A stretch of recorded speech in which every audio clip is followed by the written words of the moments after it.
Be ready. 5 seconds.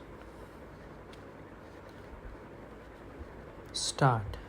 It was suggested by the Commission that there should be a separate department for the scheduled tribes.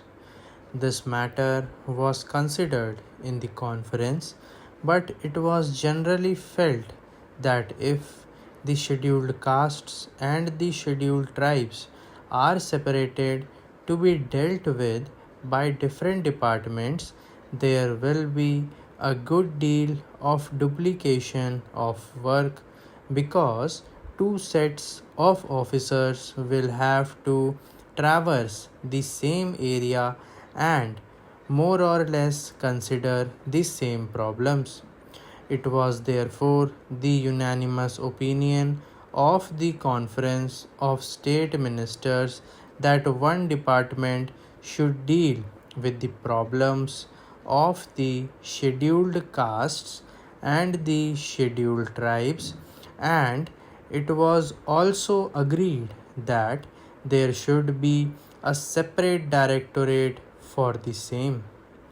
If there is a separate directorate, then it can concentrate on problems concerning the scheduled tribes.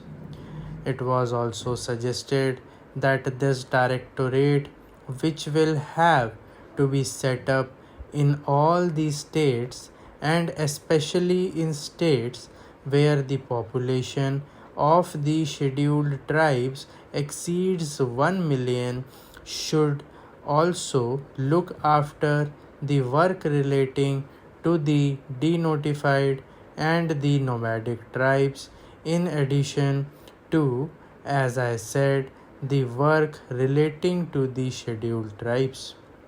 The conference was in favor of having tribes advisory councils to advise on the protection and development of the scheduled tribes in all the states and union territories, whether they have scheduled areas or not. The House, I am sure, is aware that there are scheduled areas and non scheduled areas. Even in non scheduled areas, a large number of scheduled tribes live, but for the special programs, we have decided to concentrate on the scheduled areas first. I shall come to that point later on.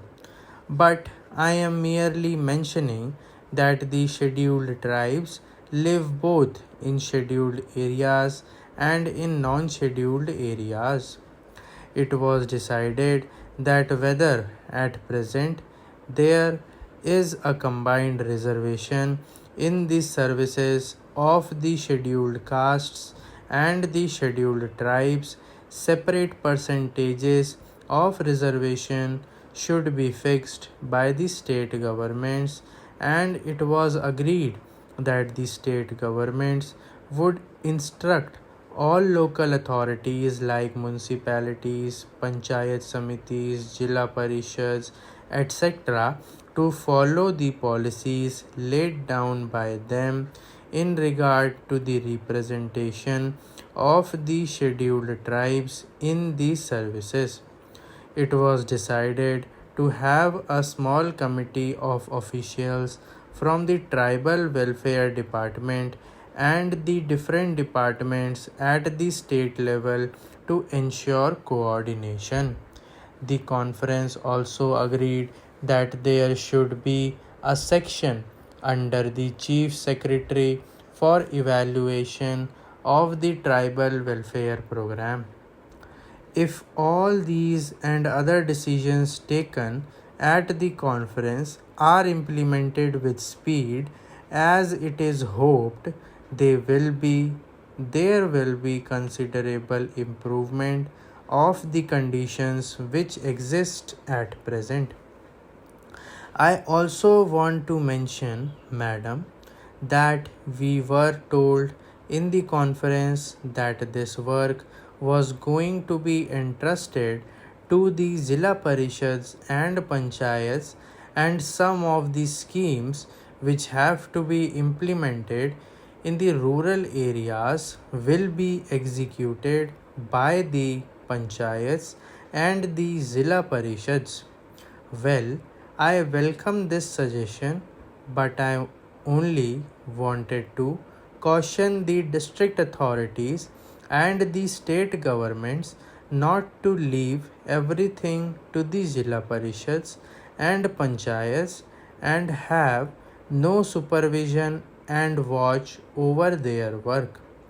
My fear is that because this will be a new work for them, they may not be able to bestow enough attention to the problems or the schemes concerning the scheduled tribes. They will have many other things to do. So, it would be necessary that the district authorities should keep constant watch and they should function as the friend and guide of the panchayats and the Jilla Parishads.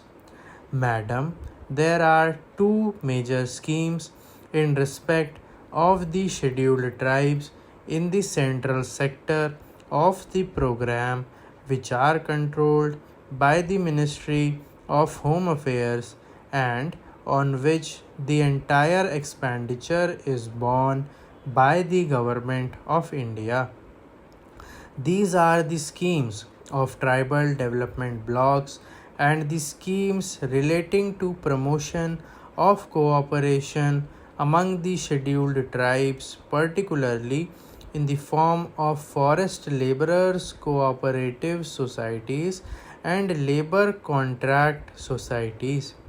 The Ministry of Home Affairs appointed a special working group on cooperation about a year ago, and its report is expected shortly. That group will make detailed recommendations regarding the organization and schedule of the society and other matters pertaining to the cooperative movement in areas predominantly inhabited by the scheduled tribes.